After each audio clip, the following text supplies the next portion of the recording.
Excellencies, ladies and gentlemen, a warm welcome to our session, Saudi Arabia Vision 2030. I'm really delighted to have such a distinguished panel here today. So allow me to quick introduce all the panelists, even though I do expect that you all know the panelists here on stage. First and foremost, His Excellency Khalid Fali, Minister of Energy, Industry and Mineral Resources of Saudi Arabia. We have here Lawrence Fink, the Chairman and the CEO of BlackRock in New York. We have Minister Al-Kasabi, who is Minister of Commerce and Investment of Saudi Arabia. We have, from the private sector also, Andrew Liveris, Chairman and CEO of Dow Chemical. Warm welcome. And last but not least, we have the Finance Minister of Saudi Arabia, Minister Mohammed Jadaan. Excellency, a warm welcome to all of you. Big round of applause to our today's panel.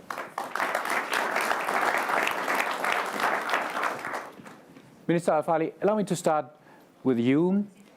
Can you give us a quick, brief overview, even it's a huge project, about the Saudi Vision 2030? Well, thank you, Philip. And indeed, it is huge, it is audacious, it is ambitious, and the word transformative doesn't give it justice. And before I describe what Vision 2030 is all about, I think it's perhaps take a minute and set the stage and talk about where Saudi Arabia starts from. We have a solid base to build on. The Saudi economy is the largest in the Middle East. It's a very substantial GDP that we have, over 1.6 trillion Saudi riyal. We have a stable currency pegged to the dollar. We have a very strong fiscal position.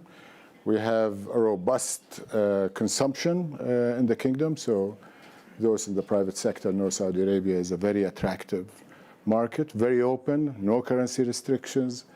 One of the best places to do business. The infrastructure in Saudi Arabia in many areas is world-class. Obviously, there are gaps here and there. And the demographics are also very good. We have a young, aspiring population. Over 70% of our population is below the age of 25. Schools and vocational centers are all over the kingdom, so we're ready to turn this young population into a very productive force to be reckoned with and to be utilized by the private sector. Now, the vision itself, as I mentioned, is very transformative. At its heart, it's about transforming the economy. Saudi Arabia's economy over the last few decades has been built on our strength, which is what we're known for, the oil resources that have brought Saudi Arabia to where it is. We're proud of what we've done with it. We intend to do more with it and build more wealth and opportunity and create jobs and prosperity with the tremendous resources that remain under the ground, and we think the rest of the world will need them. So nothing that I or my colleagues say should be taken to devalue what we intend to do with our natural resources. But we've become a large economy, as I mentioned, with primarily one engine. And large jumbo jets don't fly with one engine. So we've recognized this, and we intend to build multiple engines to add to what we have.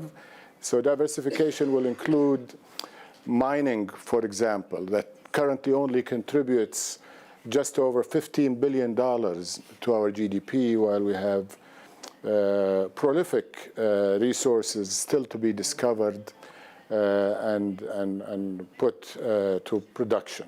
It will go at least to $60 billion of GDP or more. Services will grow in size and be a contributor. Tourism, banking, finance will all grow in the kingdom. Logistics. The kingdom enjoys one of the best locations in the world, connecting Asia, Africa, Europe, and certainly the center of the Middle East. So logistics will grow as we complete the infrastructure we have and also ease the traffic of goods and services across the kingdom and become a platform to reach the rest of the Middle East. Investments will be a key vehicle to achieve this. We have a large investment fund called the PIF. It will be transformed into one of the world's, if not the world's largest, sovereign wealth fund, targeting $2 trillion of assets under management. And the not too distant future, it will invest strategically within the kingdom, but I think more importantly for the diversification purposes, it will also invest strategically abroad, and it has started doing this. Evidence is the major investment we've made in technologies of the future with SoftBank, investments in Uber, and other investments. So investments will be a key. Reforms, of course, are a key enabler, and the government, as proud as we are of the regulatory and the legal system we have in the kingdom, we're not content. We want to be among the world's best in every aspect. So reforms will be introduced, and my colleagues will speak about the reforms. Privatization is going to be key. The future Saudi Arabia is going to be private sector led. And many of these private sector activities that are calculated today as part of the GDP are going to be delinked from reliance on government spending and oil revenue. And that is, I think, the most important thing, is not only do we grow the GDP to the private sector to contributing to 65% of GDP, but delink it to the maximum extent possible from government spending, from oil revenue.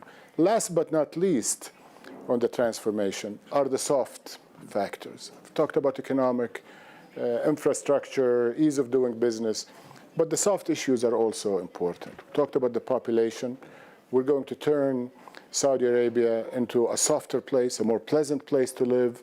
We're going to strive to make people happy within the kingdom, and we've taken many steps to do that. We're going to promote tolerance in our society, which exists today, but make sure it's universal within Saudi Arabia and make Saudi Arabia a model of other Muslim countries in terms of being a tolerant society. Gender diversity, opening more opportunities for women is a centerpiece of Vision 2030. Cutting down unemployment, obviously, is one of our top-line objectives and target. It's approaching between 11 and 12%, depending on how you calculate. Vision 2030 targets 7%. And as I mentioned, women employment will be a key. Many other factors that time doesn't permit, but these probably are some of the broad lines of the transformation. Thank you, Minister. Thank you, Khalid. It was really impressive, and it's really truly a strategic approach. But to be honest, we do many countries who try to diversify the economy, and only a few have been that successful. So allow me to ask you, Excellency Minister Al-Kasabi, what is your specific strategy to make sure that you're among those who have been very successful in diversifying their economy? Well, to start with, Vision 2030 is a proactive plan that is designed to help the government to shape and face to change the economic model from a government-led model to a market-driven model. And with a population of 81% that's below the age of 45, we face a lot of challenges as well as a lot of opportunities. So first, we have identified our pain areas and our opportunities. Minister Al-Falih have talked about the sector developments and opportunities in mining, logistics, but also local content. Saudi Arabia have been, in the last 10 years, have imported $1.3 trillion worth of goods. If we were able to capture a good share of such an amount to produce locally, and how can we change the culture from a consuming culture or a consumption to production?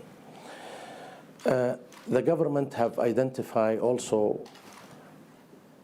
what I call competitiveness accelerated program. How can we become more competitive to be a world-class leader in terms of competitiveness? So we are streamlining all business operations. We're fighting bureaucracy. We are looking at all investment and trade ecosystem. For example, Ministry of Commerce and Investment is revamping 30 laws and bylaws, of which will put it world-class competitive, from commercial law to franchise law to insolvency laws and so forth. So there is a whole journey of revamping bureaucracy. And also, enablers, we have identified all the enablers and drivers that will make it happen. The creation of a small and medium enterprise. You know, and everyone knows that the real driver and enabler in any job creators in any other nations are SMEs. So the government have initiated a commission and authority to look into and to enable small and medium enterprises, as well as have created fund of funds that will be able, $1.3 billion allocation of funds to support and to enable small and medium enterprises. Also, the government have created a stimulus packages worth approximately $54 billion to stimulate private sector investment into economy. Now, what are our competitive edge, or what are our distinctive competence? We talked about geographical location, where the Red Sea, 13.5% of global trade passes by the Red Sea. If we can capture some of these goods as a logistic hubs by the Red Sea, that will create traffic and economy in the area. Also, in the area of privatization, as well as government fighting bureaucracy, where all the utilities will be privatized and government is seeking, and maybe Minister Al-Jad'an will talk about the partnership, Triple P's public-private partnership. Saudi Arabia is keen to develop strategic partnership with the private sector. Thank you, Minister. I think we should now check the proposals, and therefore I would like to move now to Andrew, because you, as a truly global company, you've seen so many diversification or attempts to diversification. What is, from your point of view, a very honest assessment of what you just has heard? Well, Vision 2030 is an astonishing piece of work and is indicative of the incredible capability that's been put in by the leaders here on this stage, but many in the room and many not in the room, to really understand the dynamic and the role of government in this century. And I think a dozen years ago, when we at Dow were looking at around the world for our next major asset investments, it became very clear that the many points that both their excellencies have already made about the location of the kingdom and its obviously its natural resources and its natural location. If there was a will, if there was a strategy, and now we see it in Vision 2030, but directionally back then, it was very clear that as I came into the kingdom many times and started talking to not just Saudi Aramco's leaders, but also the leaders of government, that this notion that the country had to change, this notion that it could not just rely on the one engine of the 747 that Hala talked about, it became very obvious to us that it matched what we at Dow were looking for. Certainly a market of size in its own right, a location size of its own right, but also a will from a government and an incredibly capable partner in Saudi Aramco that really wanted to diversify the economy in reality. So unlike many of the things that might be talked about in terms of the next 10, 15 years of Vision 2030, we actually are in the having done it business. I mean, this is not, I'm not talking about a theory. As we speak, Dow and Aramco, through Sadara, our joint venture, the world's largest industrial complex ever built at one time, is starting up its 26 units in an integrated complex that can be seen by satellites from outer space. This is an amazing feat pulled off by the human capital of Saudi Arabia, working with Dow engineers and Dow technology in a professional partnership that has no match for us in our globality. We have not seen this type of partnership in terms of capability. And I don't say that lightly. Our board's been there quite a few times. And what we were very attracted about was what His Excellency was talking about this notion of SMEs. See, Saudi Arabia was sitting on, of course, oil and gas. They had already taken one step in the chemical business, but they recognized that they had an ecosystem available to them, a value chain, a series of capabilities that if you took the step 1 to add value to it, step 2, step 3, step 4, you could actually attract whole sectors in automobiles, in transportation in general, in infrastructure, in building materials and construction, auto parts. You could build the mineral strategy, value add to that. And I remember sitting with His Excellency Minister Ali Al-Naimi, a true visionary, where he was also talking about this in the sense of the need for Saudi Arabia to diversify because it cannot just rely on the commodity cycle. And not just in the field of value add and chemistry, but also in the field of energy itself. I mean, where else would you find the world's largest oil and gas producer talking about a renewable strategy, and which Vision 2030 now captures in full? And I think this is the reality now of alignment of a government with the private sector in a true PPP model with professional human capability that if I had to go to the what has surprised us bucket, it's the quality of the people that now work in our operation there. We took over 1,000 young Saudis recommended to us. We hired, we recruited, working with Saudi Aramco around the world. All the locations we took them to, wanted to keep them, didn't want to send them back. They were astonishingly capable people. And frankly, our Saudiization, if that's a term, of our operation at Sadara will be there with minimal expats here in the next year or two. And by design, but you have to be a local citizen in its fullest right, and you have to contribute to the economy as a citizen, which leads me to my last point. Now, you build an ecosystem based on capability and technology that might come from overseas. Saudi Arabia has recognized it has to innovate locally. It's built a series of complex universities, okay, in science and technology, and in particular King Abdullah University of Science and Technology on the Red Sea north of Jeddah, which Dow has got a large investment going in a water R&D lab that is world-class and attracted world-class scientists. I think Saudi Arabia is the greatest story never told, and I think we've got to tell it. And I think this is the sort of thing that we're doing here. So I can do a lot more actual realities around Vision 2030. I'm very excited that the arrival of our company as the kingdom was making its move resulted in, if you like, a first mover of this sort of diversification. And of course, once we're there, our assets don't tend to move. We'll be there a long time. Thank you, Andrew. So let's move to the finance ministers. So we just heard some buzzword like privatization, and well knowing that after you, I will ask then the investors. So now it's on you to say something. What is your plan according to Saudi Vision 2030? Thank you very much, and thank you for having us. شكرا وشكرا على استضافتنا. أعتقد أن هنالك بعض المسائل الجديرة بالذكر ولربما يرتفع عددها إلى 4. أولا، هنالك تركيز أصبح واضح على الإيرادات غير النفطية، وعلى سبيل المثال في سنتين Our non-oil revenue was only 2 years ago about 100 billion riyals. We closed 2016 with 200 billion riyals. And our aim is to double that and triple that by 2020. And that would reach about 1 trillion Saudi riyal by 2030. Second is efficiency.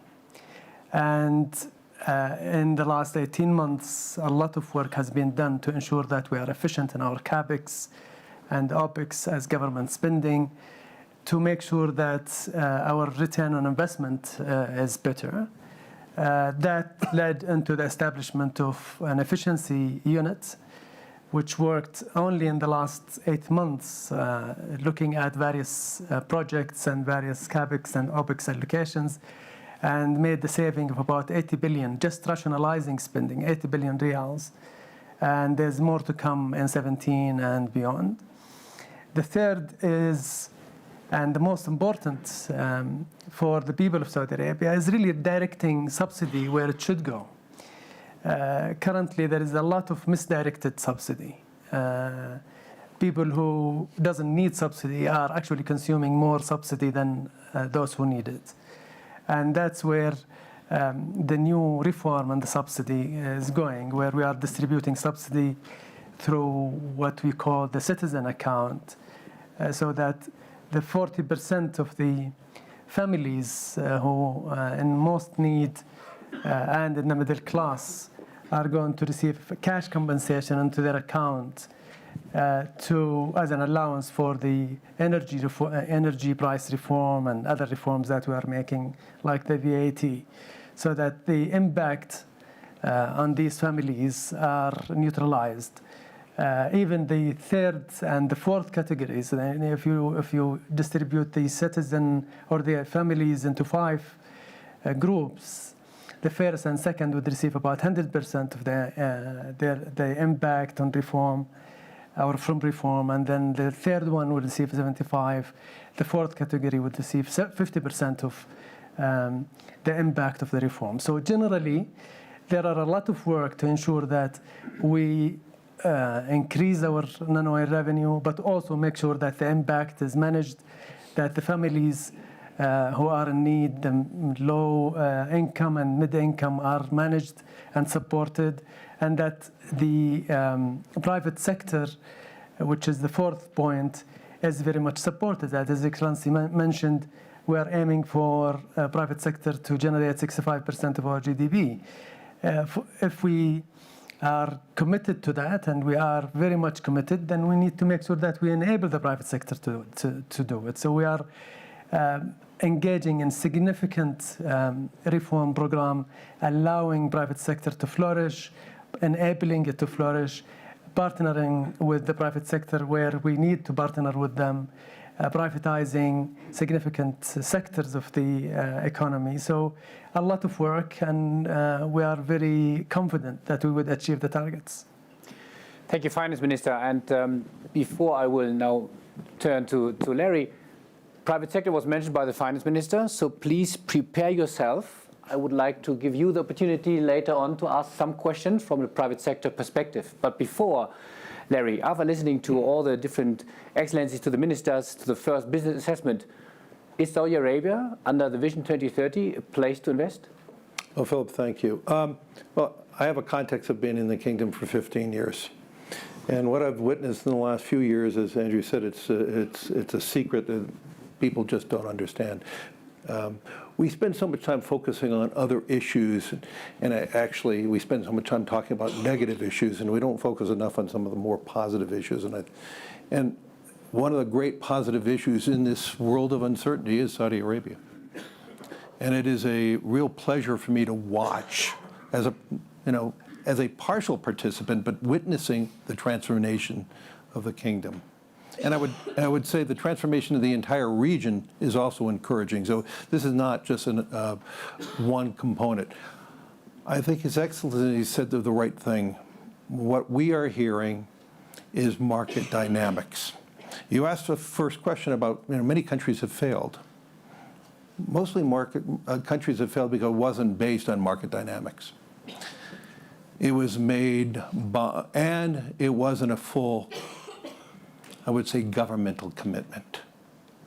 And in every conversation I have, we talk about not just a government commitment, but I think a full understanding that this transformation is not a transformation for a trade. It is not for the moment. It is not a transformation that is going to be short-lived. It is a transformation to take the entire kingdom in a much more opportunistic direction.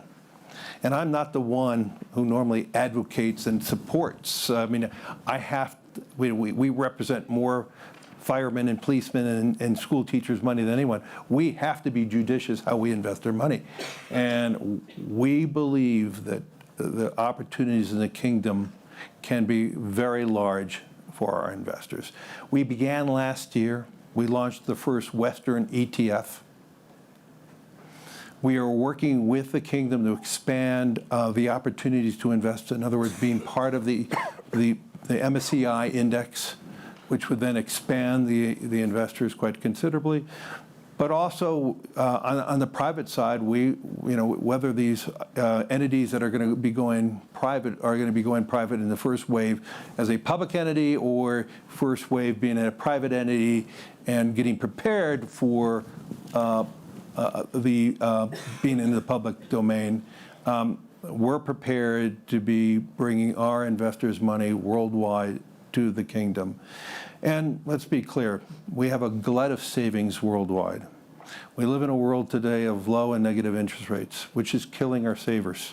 If we could find an opportunity such as the kingdom in which we could invest our money at a higher returning environment that benefits the vitality of a country and builds a better world in that, we're not only serving our investors and their interests, which is my fiduciary responsibility, we're building a safer world through those investments. And this is how we are looking upon as we expand. But I need to get back to the basic assumption. It is market-based. The market is going to dictate the valuations. It is not going to be something that we're going to be unhappy with. Even in my conversations with all the potential IPOs, every conversation I've heard was an understanding that this is a partnership with the investors. The kingdom understands investors are going to have to be rewarded, and society in the kingdom will be rewarded. But we're encouraged from the social side. We're encouraged in so many other facets that this under-recognized component of the world economy is going to be more recognized, and we're going to do our job to make sure that we're a component of that new recognition. Thank you, Larry. And ladies and gentlemen, what I promised, now it's on you. Let's stick on 3 rules. First, if you have a question, identify yourself. Second, say whom you would like to ask. And third, please really focus on Saudi Arabia Vision 2030. If we have these 3 rules, I'm really happy now to ask for the first question. We have even microphones. Here, this gentleman in front. Let's wait 1 second for the microphone. Let's see how it works. My name is... Can you stand up? Then the other colleagues can see you. Stand up. Stand up. Oh. So that's nice. My name is Yusuf Ali. I am in the retail Lulu hypermarket chain in Saudi Arabia since 15 years. And I appreciate the government for their all new reforms, because the reforms not only in the newspaper or in the media, now it is on the ground. And we are very happy. And the investors which are looking to Saudi Arabia, they are really coming, not on the talking or just telling that you are coming, no. Number 2, I just compliment my friend, the employees of Saudi Arabian nationals. They are very, very great, and they are doing their job perfectly. And we never expected that we can get this type of, employment treatment from the employer treatment from the Saudi nationals. And regarding the PPP, which our Honorable Finance Minister mentioned, that we want to know what all sectors going to be in PPP sector to hear all my other colleagues. Thank you. Okay, cool. So let me emphasize the character of questions. And so here's one, and then we will bring it in. Hazem Galal from PwC. I want to ask a question about the implementation of the vision. I mean, the vision is very comprehensive, but as all great visions, implementation is key. And maybe someone from the panel could respond. What are the biggest risks they see and how they're mitigating it? Yes, follow up with the question of implementation. Minister Al-Kasabi. And if I think execution is always a challenge in any plan that you carry. Human resources, challenges, financial resources, IT. However, we have developed the 3-foot plan, as we say, the detailed action plan. We have identified all champions and what is need to be done to achieve these targets. So at the end of the day, it's just like any other business opportunities.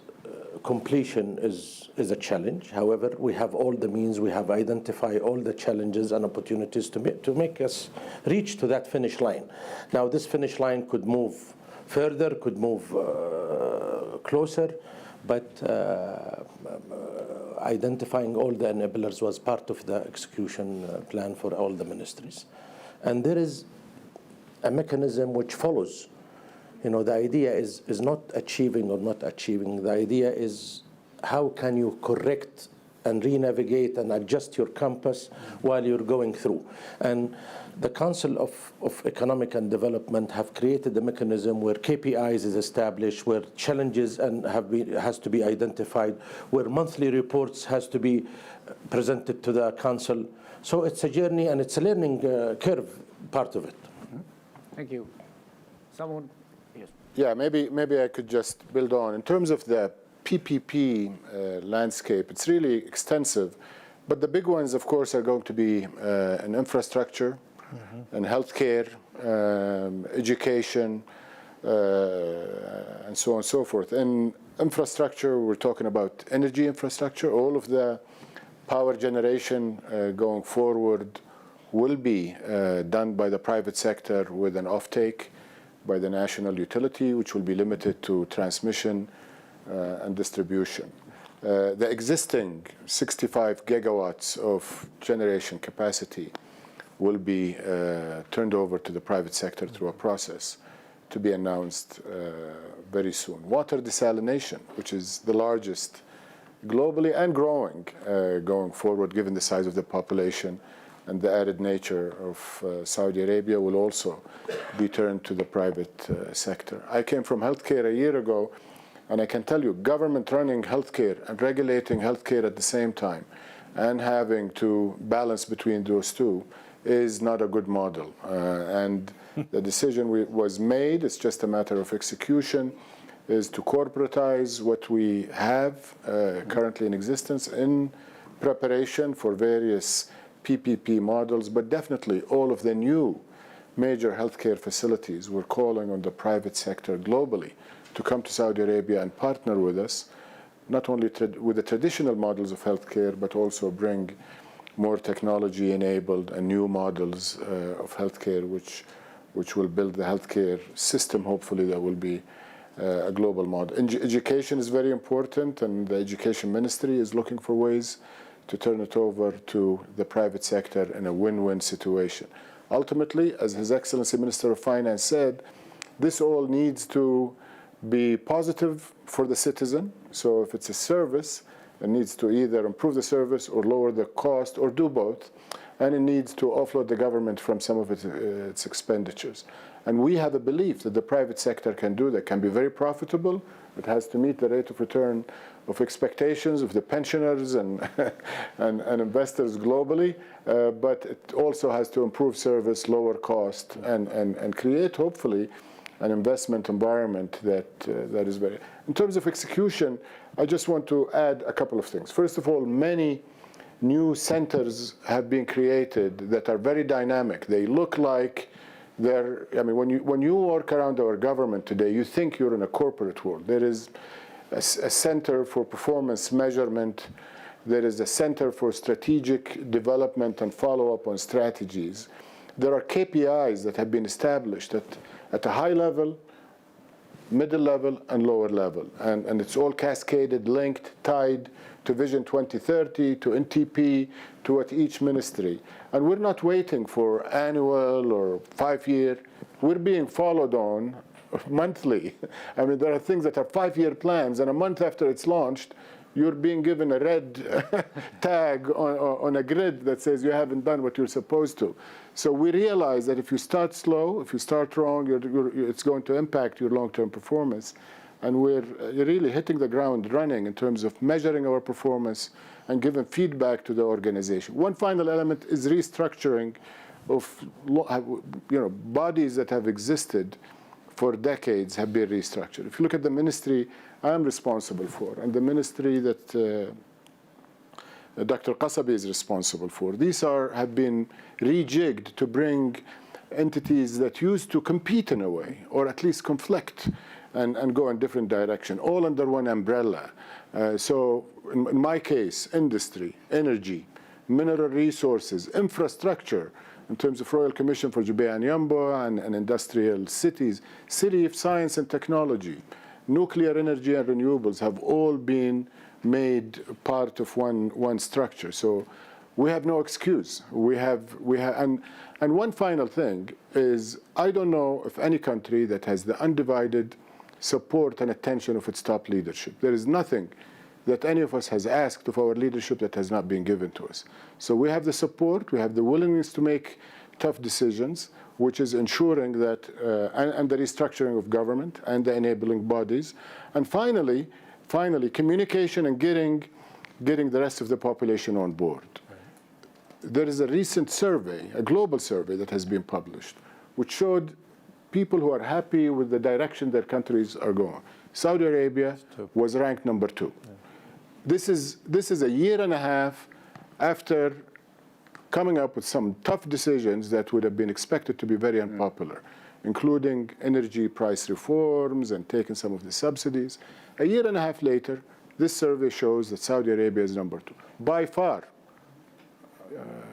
very, very supportive of government decisions.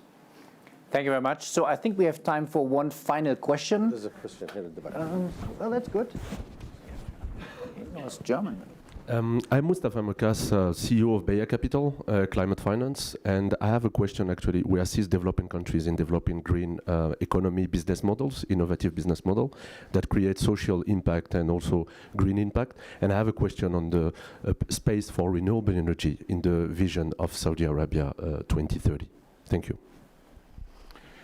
Well, this is a very timely question. We announced during Abu Dhabi Sustainability Week a couple of days ago, actually, the launch of phase 1 of a very ambitious program for auctioning about 10 gigawatts through the PPP model I just described. And as we speak this week, we're erecting 2 pilot wind turbines that one of them, I believe, is operational, that Saudi Aramco just launched. Saudi Electricity Company is having another one.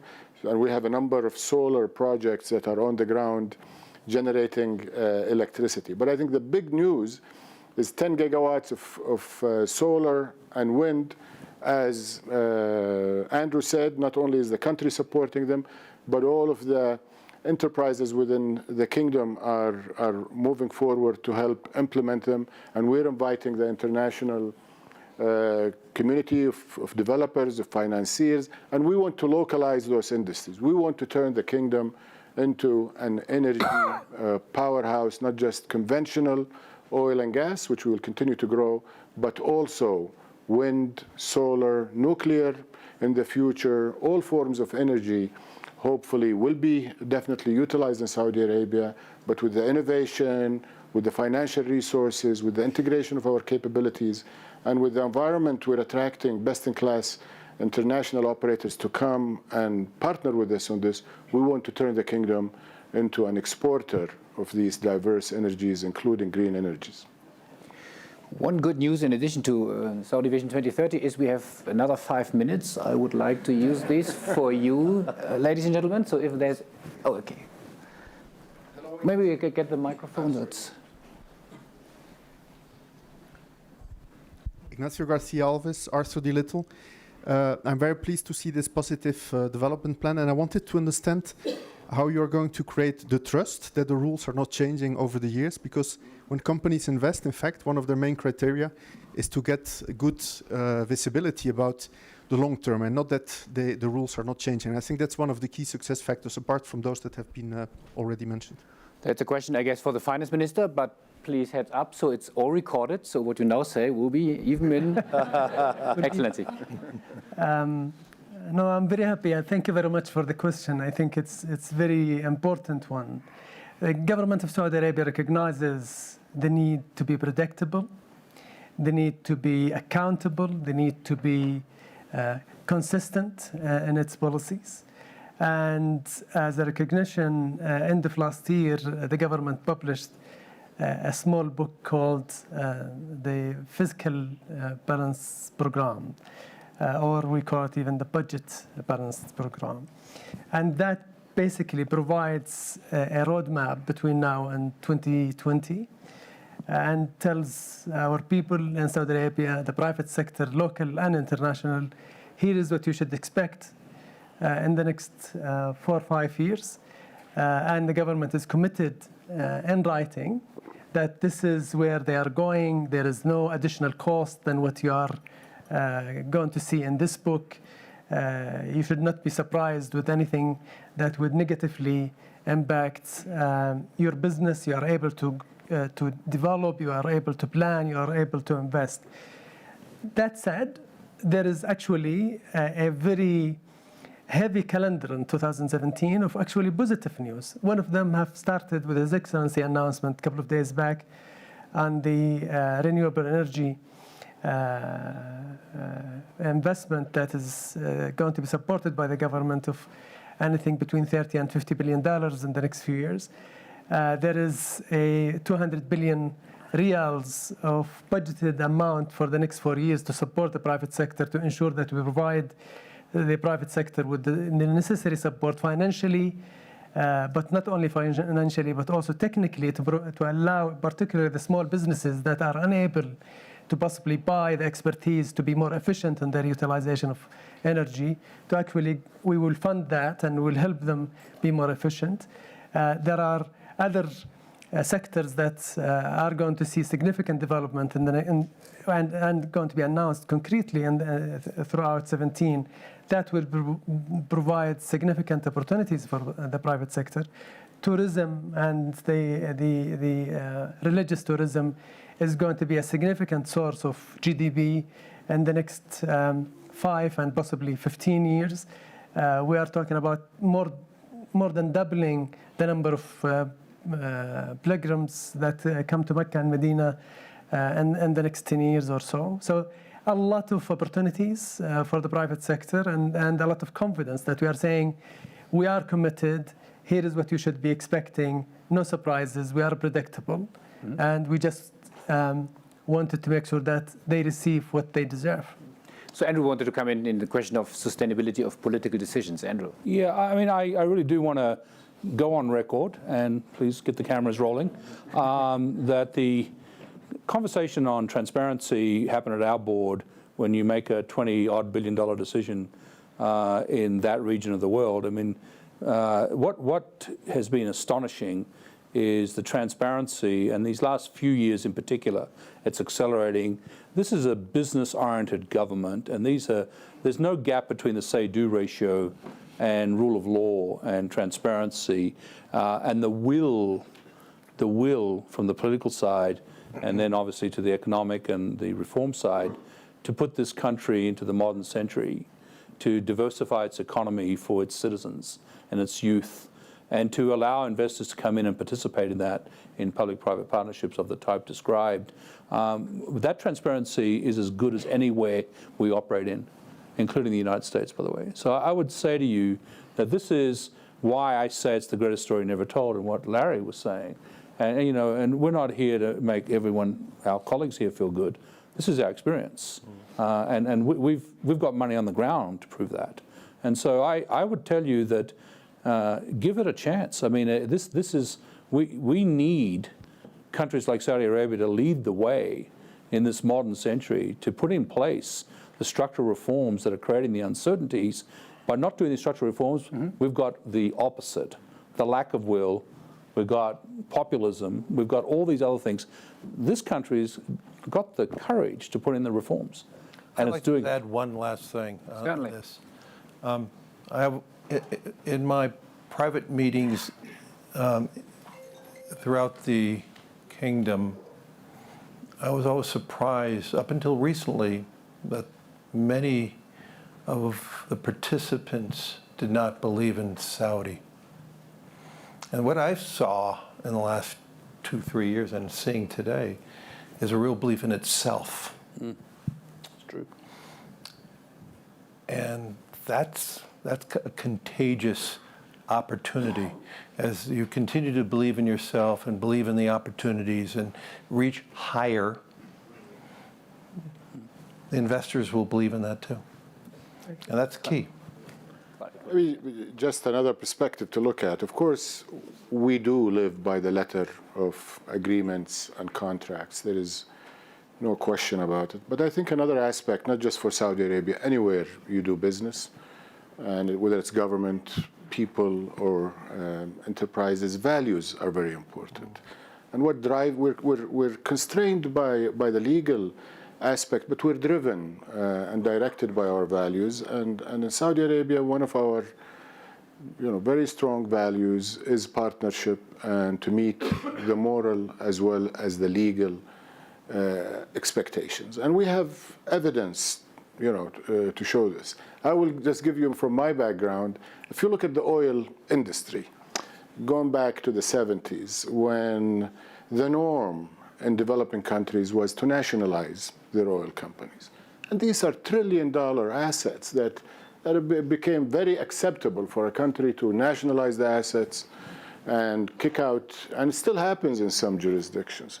Saudi Arabia, we did it gradually through negotiation, just like any two business partners would buy each other's share gradually until the government, with the full consent, full compensation of the US companies. If you look at the big investments that came into the 70s and downstream, petrochemicals and refining, when the Middle East was not a proven location to have these global larger investments, very lucrative terms were given for 15, 20-year contracts that expired in 15, 20 years.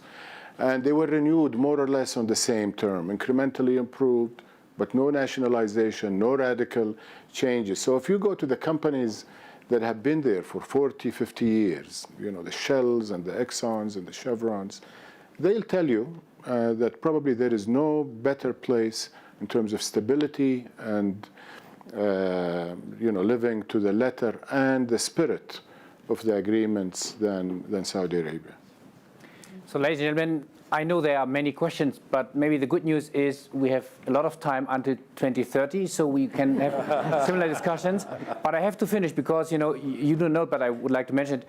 Andrew literally walked an extra mile to be here today with us, because usually he has had to go even yesterday to Washington for the inauguration, so we are really grateful.